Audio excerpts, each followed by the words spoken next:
So now let's learn about the animation, how we can add the animation in our page. So here we go. You can see this is the page we created. Okay, now I want to add some animation. You can see this is the counter, but I want to add the animations here. Okay, so how we can do this? So first of all, let me just click on the added with Elementor and just wait some seconds. And now finally, just click on the any component that you want to animate it, suppose that image. Okay, now just click on the style, scroll down, just click on the advanced now and just scroll down and you will see the option of motion effect and you can see the entrance animation. Click on this.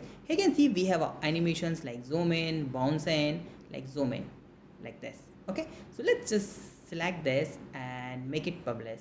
But before, I'm going to just make that image also animation. So go to the advanced, select him component and just motion effect and just here, and I'm going to just make it the left like this. Publish this and let me just refresh that page. Okay, like this. So we have the animation here. Now you can just increase the time of animations like normal animation, slow animation, like this. You can just add here the animation delay is like, I'm going to just make it the 3 second. Okay, 3000, it means 3 second delay.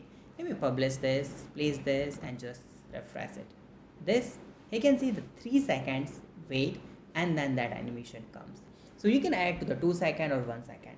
So you can make that page more attractive. Okay, so there are a lot of things you can do. So you can add that animation in any page in any page. Like you can add that animation with the text, with the title, with the images, with the component. You can animate any component.